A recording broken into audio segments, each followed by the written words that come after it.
Welcome, everyone, to the Hooswhere podcast. I'm your host, Chase Minnifield, coming to you live from Washington, D.C. this morning.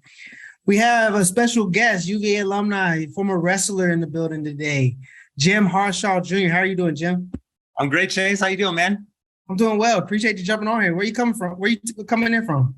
I'm back in the homeland, man. I'm in Charlottesville. I'm like one of the few who figured out a way to make it back here and grow roots here in Charlottesville. So I'm from Pittsburgh originally, but I'm in Seville. Okay, cool. So obviously, you came to UVA and you made it all the way down from Pittsburgh. How did that happen? I got recruited. That was like the door that opened up for me. So I'm Western Pennsylvania, small town kid. I mean, blue collar house, dad was a construction worker, mom was a secretary, and, nobody in my family had gone to college before. And, wrestling was a thing, was my thing. And I started getting some letters from some schools and getting recruited. And this, I honestly remember the day when I got a letter in the mail, an envelope in the mail from Virginia. And I'm like, Virginia? Yeah. Like, the only thing I know about Virginia is that we went to Virginia Beach once on vacation and it was really nice. And I know it's warmer down there. So I'm like kind of excited about this. And I opened the letter and, started the recruiting process. And I was getting recruited by other academic schools, Penn and Brown and Cornell. But UVA was the one that won my heart and made my way south down to Seville. Pitt wasn't in the equation at all? It wasn't. Pitt, Penn State, a lot of the local, closer to home schools were not. I never really achieved any of my goals as a wrestler. I was not highly recruited. I was essentially a recruited walk-on. I was just a late bloomer. Things didn't go well for me until I got to college, to be honest. My goal was to win a Pennsylvania state championship. I didn't even get on the podium. I didn't even finish in the top 6. And the only reason that really the two schools that primarily recruited me were University of Pennsylvania and Virginia. The only reason those two schools really recruited me is because the coaches saw me train in the summer on the national team. I was on the Pennsylvania national team.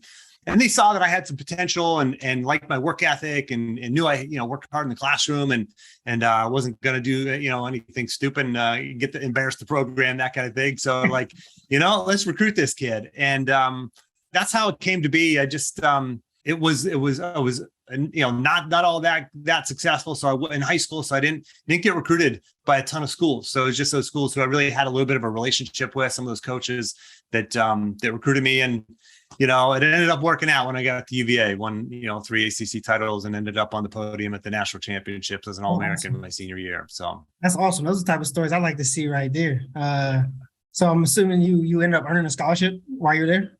I did. Yeah. So I redshirted my first year, lived in Courtenay with my freshman first year roommate was Matt Roth. He ended up going on to be an All-American as well, but he competed that first year and I was redshirting because I'll be honest, I showed up, Chase, and I mean, what it's like at UVA. It's like, everybody's really smart, and I didn't, I had good grades, but I didn't know if I was going to be able to hack it. I didn't, one great wrestler. And, everybody there was pretty successful generally. And I didn't know if it was going to work out for me, but I ended up redshirting that first year.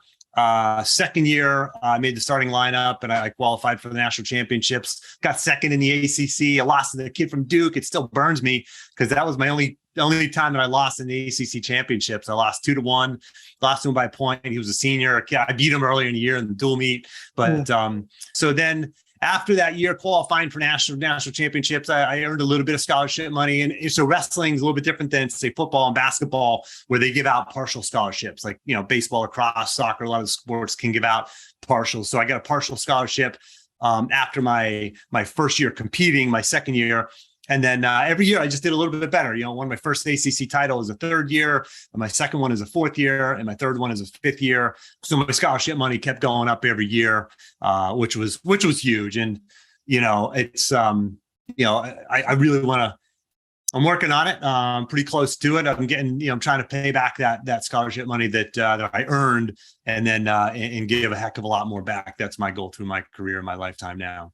That's awesome. One thing I always respected about wrestlers and boxers and anybody in that space of one-on-one combat is the work ethic that they have. And I kind of embodied a lot of my training in football because playing cornerback was a one-on-one battle with wide receivers. It's Absolutely. kind of how I've seen it. So it's a big thing that I've learned as far as with watching boxers and wrestlers train is first of all they work extra super hard, but they build up mental toughness through the way that they train. So my thought process, my question with you, so you come in and you said you roomed with somebody that ended up being an All-American. Like, what is the separator?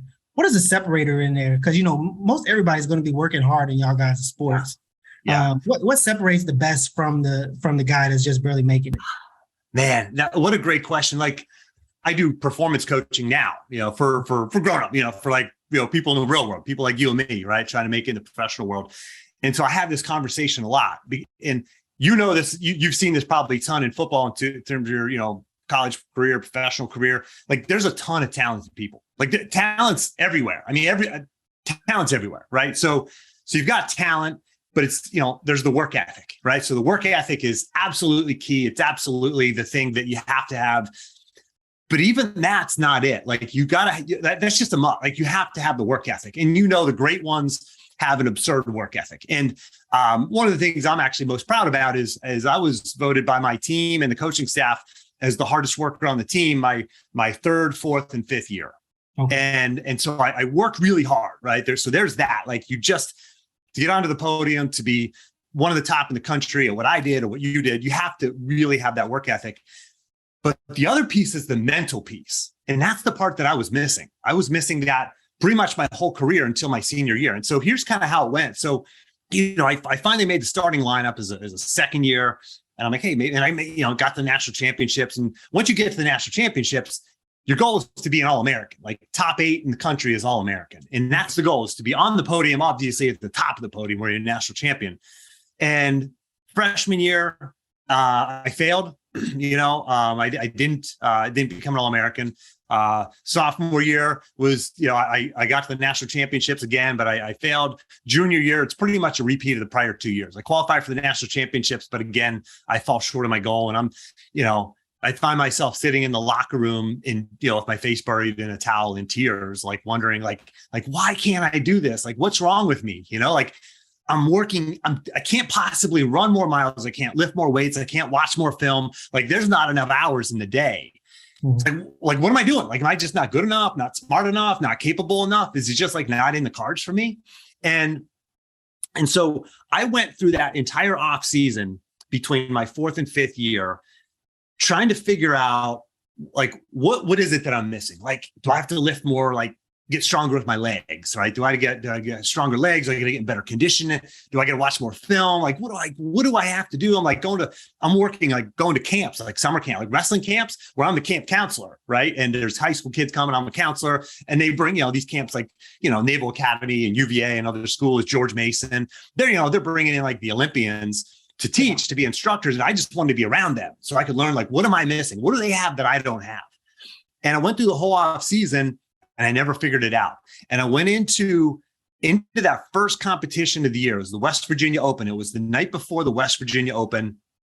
And we're in Morgantown. We're in the hotel room, and we have our team meeting with coach. And after that was over, I kind of go back to our hotel room, and it's like, and it hit me. I was like, I never figured it out. Like, I never figured out what is the piece that I'm missing.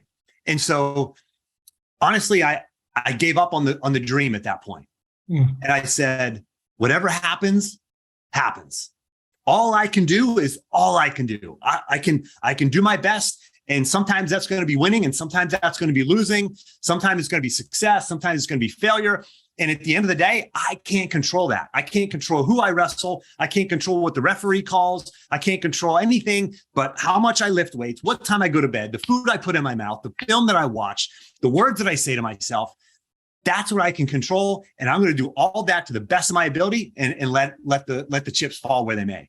Yeah. And the next morning I woke up and I had no pressure. It was like I put this huge baggage, this huge weight that was on my shoulder. I put it down, and I feared failure no more. And I went out and I competed, and I had fun, and I went 5-0. I dominated everybody. I was like, wow, that was actually really fun. And then I wrestled the whole rest of the season like that. And I get to the national championships again, and you have to win 4 matches to be an All-American. I win 3 matches, and now I got to wrestle the 4th ranked guys. To be an All-American, I have to wrestle the 4th ranked guy in the country. He's He's on the number one ranked team in the country. It's from University of Minnesota, and there's 15,000 people in the arena, and NCAA wrestling sells out every year. It's crazy. And I stepped to the middle of the mat, and I had to carry that mindset of like, I don't control the outcome. All I control is my attitude right now, my attitude if I'm winning, my attitude if I'm losing, if I hustle back to the center, the body language that I have, how often I attack, like that's what I control. Mm-hmm. And when I controlled all those things and let go of the outcome, it all worked out. And so that is a long way for me to answer. Like the difference is the mental side. And I worked with a sports psychologist my senior year. And I figured out like the part of this was me figuring it out. Part of it was him guiding me through this. And once I figured that out, it was fun again. I could just compete, and I didn't win every match. I won a lot of them, obviously, yeah. But that mental piece. And so I'm curious for you, like, do you see that as well? I mean, as a quarterback, you're like, it's you against the other guy, and you're going to go out there and you're going to fail. He's going to beat you sometimes, and you got to rebound after that. Yeah, we're supposed to fail. We're actually taught to have a very short memory. Yeah. And that's pretty much what you just got to the point of, is that you can only control your controllables. But I think one thing that was very important for me was, like you said, it was in what stuck out to me is not being scared to fail, and it takes a while to get to that point of not being scared to fail, mm-hmm. Where you're allowed to basically let loose. And you basically stated everything that I was kind of going to touch on regarding that statement. But the ability to give your best and not fear the possibility of the worst. So it's actually a strong separator. I would actually like to hear from you, from your experience. Like, do you think that's one of the biggest things holding people back in general, just in general successes, and whether it's in trying to be successful with their job, trying to be successful as an athlete, or whatever you call it? But like, is that something that you see that's holding a lot of people back? So I actually host my own podcast. It's titled Success Through Failure, and I gave a TEDx talk titled Why I Teach My Children to Fail, because you hit the nail on the head. Like, that's it. Like we all have fears. Like everybody listening, like we have fears. And a lot of times, you talk to people and you look at people on the outside, they're like, everything's fine, everything's good. But there's something out there that they want to do, they want to attempt, but they fear, like, what if I fail? Right. Yeah. Maybe they dipped their toe in the water with it before and they failed. Maybe it was like getting the promotion or starting a business, or I don't know, running a marathon or having a healthy relationship, whatever it is, any part of their lives. And we have this fear of failure. And a lot of times it doesn't feel like fear. It feels just like maybe avoidance or procrastination or being busy doing other things. But, in my podcast, I interview, the best in the world, the highest performing people I can find. I interviewed Robert O'Neill, the Navy SEAL Team 6 Navy SEAL who killed bin Laden. I interviewed, Ken Blanchard, who wrote The 1 Minute Manager. I've interviewed plenty of, Olympic gold medalists and New York Times bestselling authors. And I always ask them, like, certainly tell me about your success and tell me your story, but also tell me about a time when you failed, like a bad one. And you hear these stories of failure and you're just like, wow, I thought it was just me. Like everybody, like we think it's just hard for us and maybe we failed. But we see these people when they're on the podium or on the stage or on TV or, in the CEO role or C-suite role, and you're going, gosh, it was just maybe a little bit easier for them. They had these things going for them. And my mission in the podcast is to reveal the true nature of success. Yeah. And when I do, you kind of go, oh, okay. So it's hard for them too, and failure is what holds us back. The fear of failure is what holds us back. I know I tell a lot of people ask me, like, whether it was in sports or whether it was in business, what do I think is the thing that separates me in my process?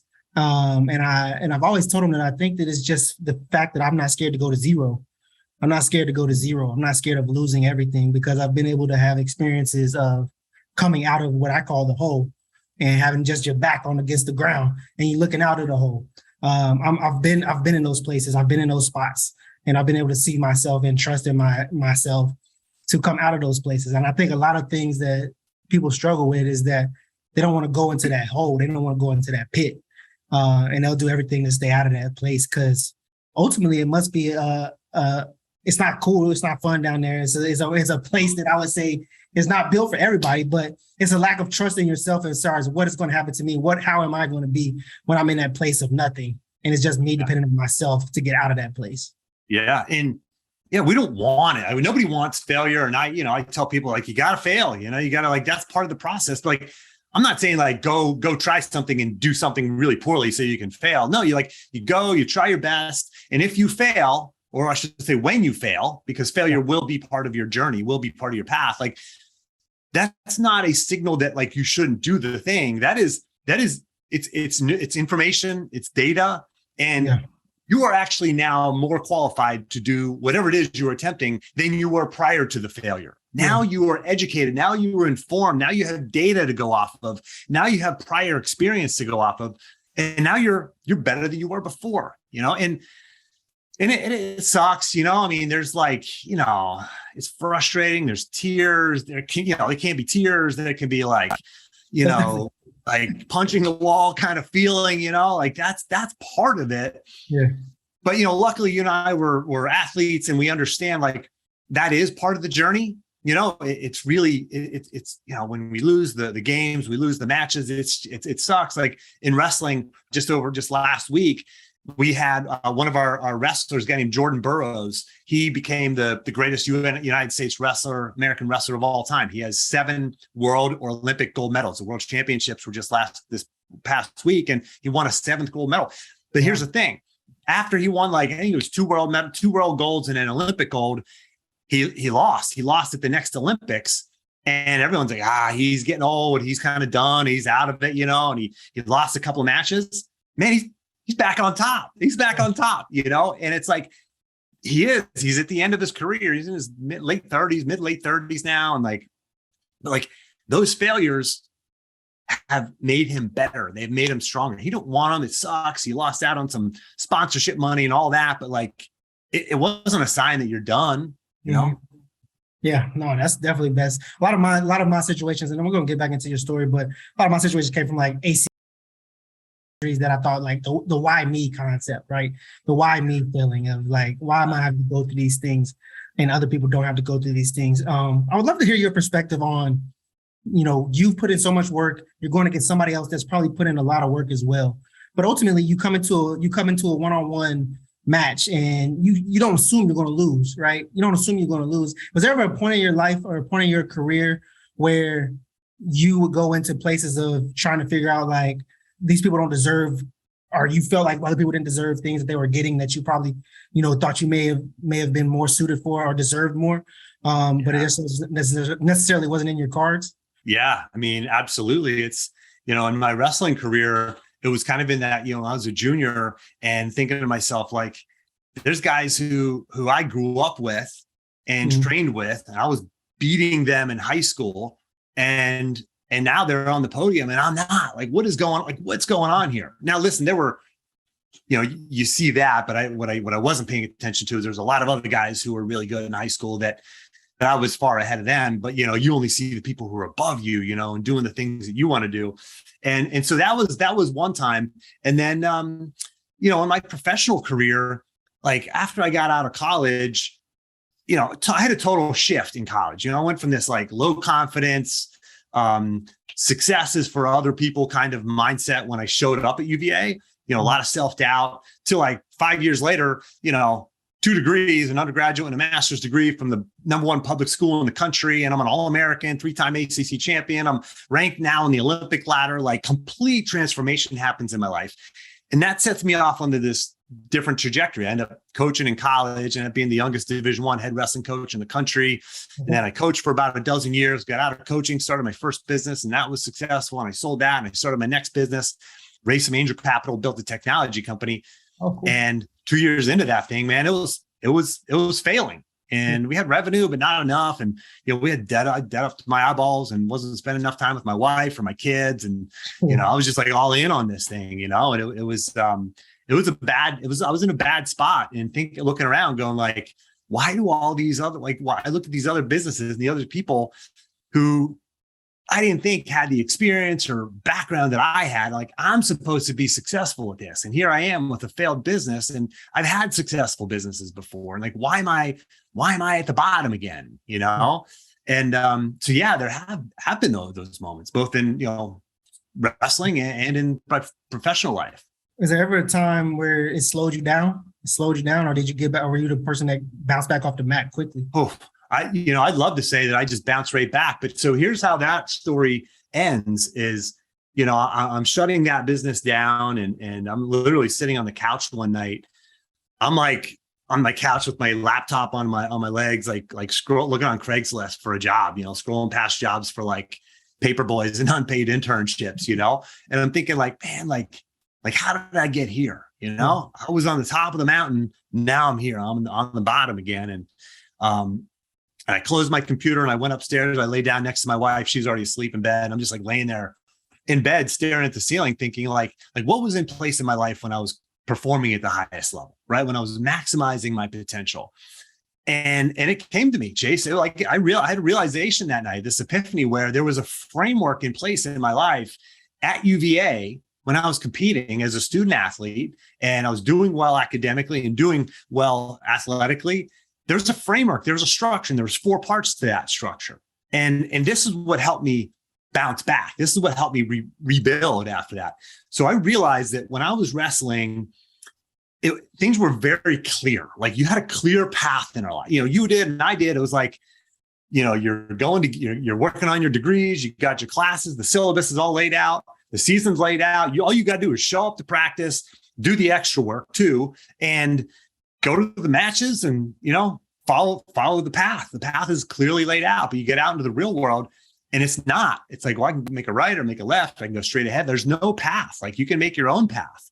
But this framework makes everything very clear to you and helps you be really resilient. And so the framework is this, and there's 4 parts. And this is part of like what I coach. But number 1, like I had a vision for what I wanted. I was very clear on that vision. I wanted to be a national champion and I knew what I valued. I wanted to be disciplined and tough and respected and go on to success after wrestling. Couldn't have stated those as core values like I can today, but I knew what those things were. I knew what I wanted for my life. That was number 1. Number 2, I had goals that perfectly aligned with those values and that vision.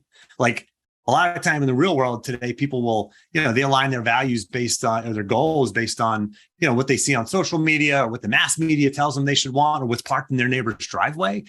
But when I was competing, like our goals aligned with what we valued.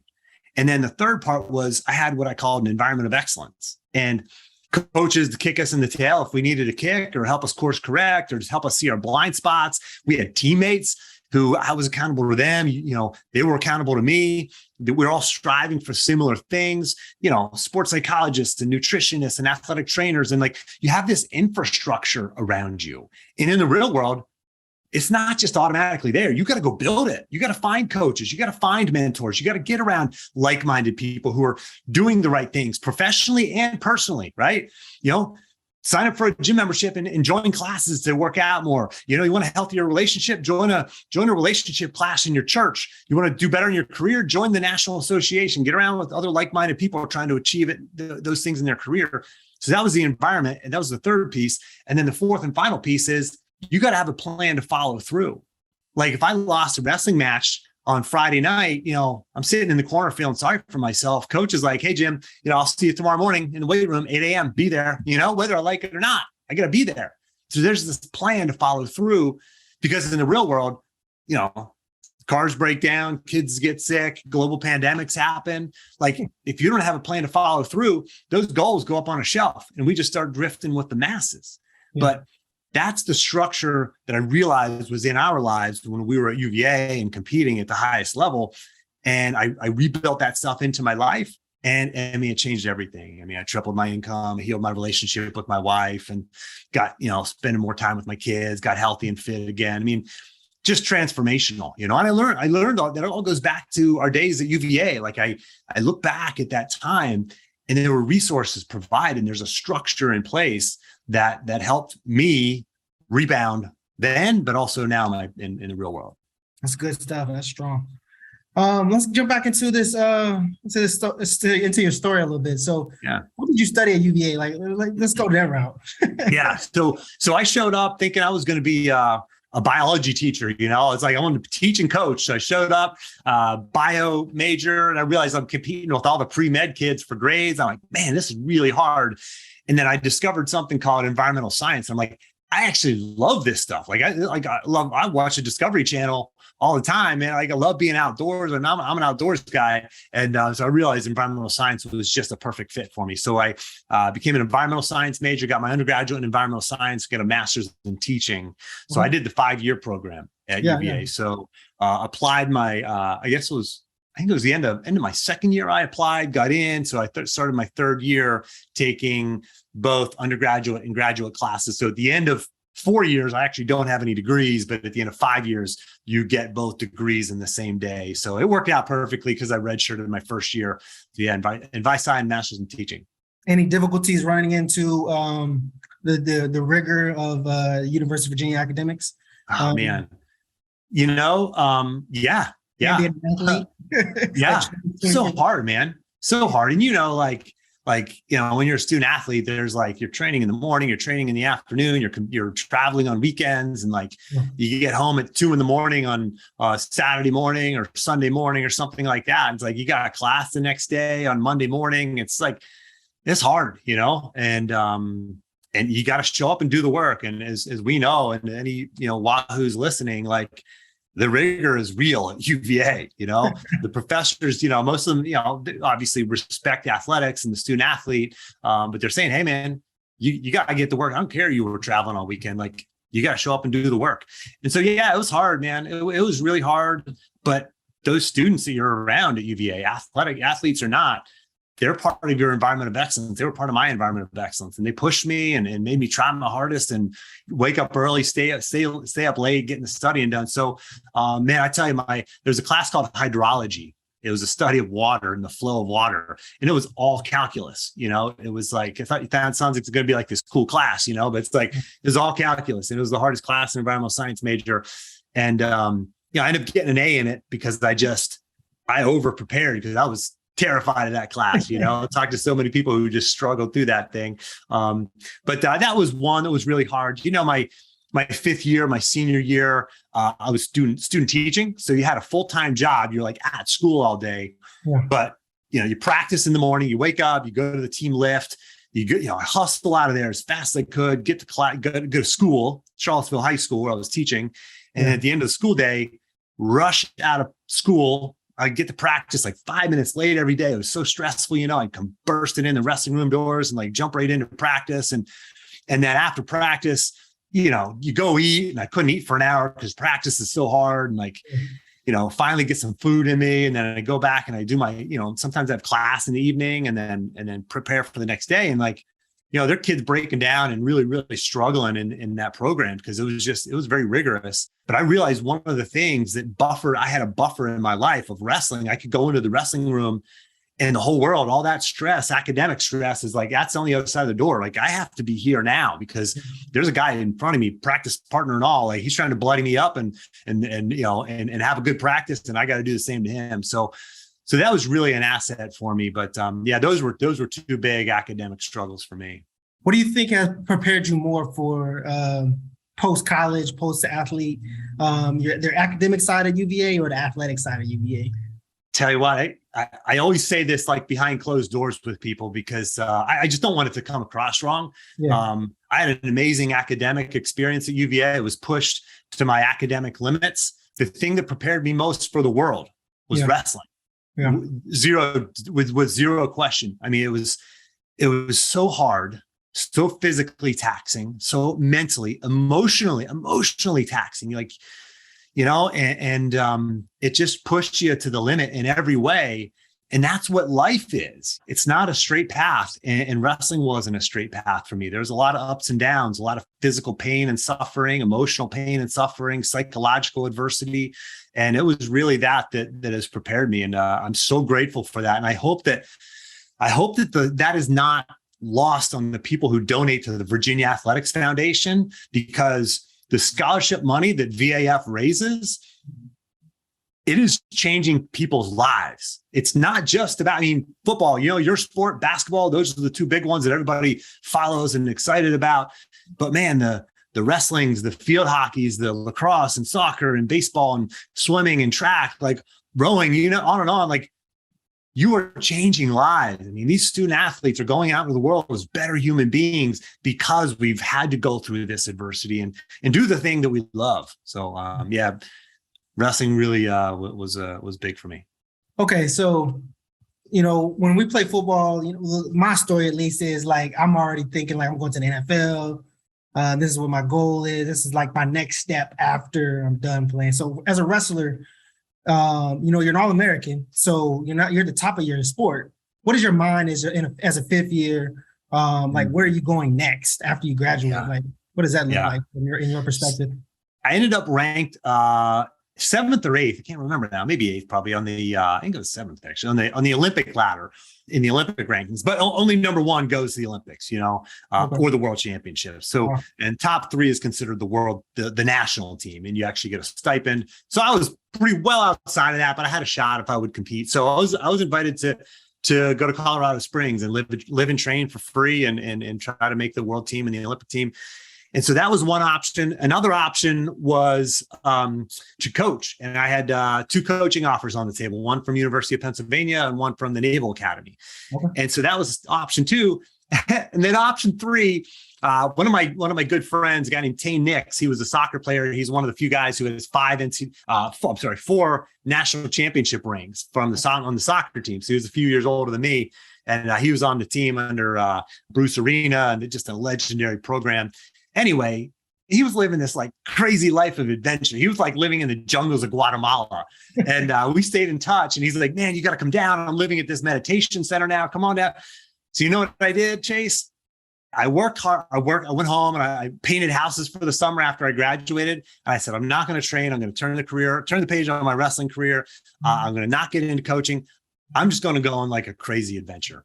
Okay. And I packed up a backpack, bought a ticket to Houston, took a bus to the border of Texas, and I crossed the border, and I had about 3 months and no agenda. I was going to get to Guatemala at some point and visit my buddy, but I just went hopping from town to town on buses and stuff. And I just had this amazing cultural experience, this amazing adventure for 3 months. And I bounced down through Mexico and Guatemala and Honduras and Belize. And, I've hiked crazy mountains and volcanoes and went scuba diving and volcanic cauldrons and just a bunch of absurd experiences that you can't replicate. So I did that for about a year. I actually came back and ended up leading adventure camping tours. When I met my wife, she was a fellow adventure camping tour leader. And then I got the call back to UVA. So about a year after I graduated, I got a call from the head coach, and he said, "Hey, the assistant coach moved on. He took a head coaching job. Love to have you step in." And I did. So I came back to UVA in 2000 and took over as the head assistant there at the time. So yeah, these days, like if you're a really good college wrestler, a lot of those guys, not a lot, but a fair number can transition into MMA because wrestling is a very fundamental asset for those guys. So some of those guys are doing that and doing pretty well, but that wasn't really an option for me for us guys back then. But that was my first year after UVA. That's interesting. I didn't expect that. But that's pretty cool though. At the same time, before we move out of the college room, because I do want to hear more about like the businesses that you started and everything like that. Is there one regret that you wish you would have did at UVA that you didn't do? Boy, that is a great question. I'm such a positive guy. I don't think in terms of regrets, but I'll tell you mine. I'll tell you mine, and then maybe. Yeah, let me hear it. Go ahead. Mine is, I was so focused on like my football stuff and my career and being great with my teammates and stuff like that, that I ultimately, stayed in the same circle of people throughout my years at University of Virginia. When I think I had an opportunity, I showed up to UVA and I wanted to. And that's the reason why I started this podcast, because I showed up to UVA and it was all about the network of UVA, the people that, are at school that, are in the comm school, in the engineering school, in the A school, people that, you're in a community of people that are all going to go change the world in some form of fashion, in some form of way. But, you get caught up in your bubble of your sports team and your schedule and all those different types of things. And you don't necessarily get to network in many different circles. So that's why we created this podcast, was for us to learn about everybody and what they're doing of all University of Virginia alumni. So that's one regret I have. Yeah, and to be honest, not to steal your answer, and not to be boring here, but like honestly, that was the one thing that I was going to say. And it was kind of going through my mind. Are there any other like regrets that I could bring up? But like that is the one thing. It's like there's so many amazing people at UVA that I didn't, I didn't have, it was limited to my bubble. It was like wrestling and a couple of other teams that we ended up hanging out with a little bit, and that's been that's the network that I really got out of UVA. Now, thankfully for myself, I worked at the Virginia Athletics Foundation for 7 years as a major gift fundraiser. So I got to grow my network like crazy, my UVA network like crazy. So I the regret that I had around that, I really got to take advantage and just, I have this amazing network of just awesome alumni that I got to really meet and build relationships with over the years, which was such a valuable experience for me. That's awesome. So let's jump into, so you coached for a little bit. How long did you coach at University of Virginia? And what was your coaching career like in wrestling? Yeah, so I was the assistant coach at UVA for 2 years, and then I became the head coach at a small school called Slippery Rock University, but it was Division I wrestling, Division II athletic department. It was in Western Pennsylvania, and all those small PA schools opt up to Division I just because wrestling is so deep in Pennsylvania. It's nuts. You got like small school called Edinburgh University. They finished like in the top 5 in the country before, like you'd never heard of this school. And they beat, back, it's a little bit harder nowadays with all the money that's getting poured into athletics these days. But so anyway, I coached at Slippery Rock for 2 years. And then I actually got approached by a donor, a wrestling donor, who said, I will fund you privately to go back to Charlottesville and head up the Regional Olympic Training Center for the wrestling program. So I did that. I took that opportunity, came back to Charlottesville. It's a 501c3 called the Cavalier Wrestling Club. All the big programs around the country have one. The Iowas, the Penn States, the Oklahoma States, they have well-funded clubs. And the way it works in our wacky world of wrestling is that, if you're an Olympic hopeful, you are either an assistant coach getting paid there and in your training on the side, but ideally you just train full time. And what these, what a lot of these programs have now is you can train full time if you have enough funding and through this club. So now if I'm a high school kid and you're saying, and I have Olympic aspirations, I'm going to look at a school like Virginia that has guys in Charlottesville training at the Cavalier Wrestling Club under the Olympic Regional Training Center. And I'm like, oh, those guys are, I get the best in the world, world-class athletes training in Charlottesville. I want to go there. Now ours is not nearly funded anywhere close to the Penn States and Iowas of the world. But I was able to head that up, and I ran that for the next 8 years. I was the executive director. Yeah, I never heard of that before. Sounds pretty cool though. So essentially you do that now. When did you jump into the business side of things? Like when did you transition? About 7 or 8 years into that. Okay. I got hooked up with a local entrepreneur, and we were talking business, and I always had this entrepreneurial streak in me. And he's like, man, you know what? He's like, this guy's a millionaire, he's got all these businesses, and he's like, look at every business in this town, every building in this town, every home in this town, they've all got windows. And there's only 2 window cleaning businesses in town. He goes, I'm going to start a window cleaning business unless you do. I'm like, I'll do it. So I started a window cleaning business, So I started it on the side, and I ended up moving into that full time after a couple of years. And that thing kind of took off, and be honest, I kind of got bored with it in a couple of years. So I sold it because I had this other business idea that I really wanted to pursue. And that was my transition from coaching into business. And to be honest, like coaching was great, but it's life consuming. I mean, I wasn't wired to have a healthy balance. I was kind of like all in coaching, and that's just not conducive to being married and having kids. And at least it wasn't in my world. I wasn't good at finding that balance. So I got out of coaching, and I just moved kind of shifted full time into this business. Stayed as one of the on the board of directors for the Cavalier Wrestling Club, which I'm still part of that today. And actually, I still ran that for a while, kind of part-time, and then moved out of that executive director position, focused on my business, stayed on the board. And so I started that window cleaning business, did power washing and Christmas lighting and all kinds of cool, like different things, I had like 3 crews and some vehicles, and I just kind of ran it from a home-based office and ended up selling that. And I started this other sports marketing business. We're doing consulting, and then I built the technology. I raised some angel capital from actually a fellow Wahoo. So we went in on this thing together, and it was getting wheels, it was getting legs, it was probably needed to raise a whole heck of a lot more money than I did raise. And man, I got my MBA between those 2 businesses. It was like getting an MBA. I had a local home, local service-based business. And then I had a technology company with an offshore development team. I was developing a software. I had no idea what I was doing, What years was this when you were developing this software? So that was 09 through about through 12, okay. 12, 13. Yeah. Again, it was one of those failure experiences that I never wished it, and I never would want to go through that again. But my goodness, it's been such an asset for me. Like in what I do now, which is performance coaching, is like, I have that experience. I can talk to entrepreneurs who are building a company, and understand what they're going through and offer them thoughts and things and lessons that I learned from that business and the prior business, as well as my time, coaching at a big school like UVA, coaching at a small school like Slippery Rock, running a nonprofit, like raising money, like all that. So I have so many of these different experiences that some of those ended up in failure, not how I wanted them to end, but man, they're just, they're assets for me today. You've touched on it a little bit. So what are you doing today? So I worked for 7 years at the Virginia Athletics Foundation, and, I had built this business on the side, coaching and speaking and hosting my own podcast. And I loved it. I tell people that was my dream job. I have my dream business now. My dream job, I got to, wine and dine our donors, our donors, and just go say thank you to all the people who made my experience possible and your experience possible at UVA. It was such a rewarding thing, and I was just, a product of their support and their funding, their donations.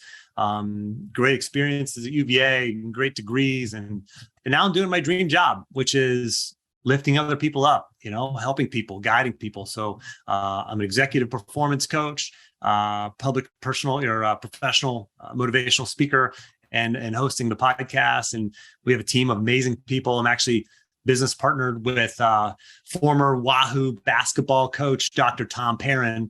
So he coached with Jeff Jones back in the 90s. He was the assistant coach, coached against Michael Jordan and those guys back in those days. And Tom has got his PhD from Bob Rotella, who's a local legend in the sports psychology, was a worldwide legend, but he lives here locally.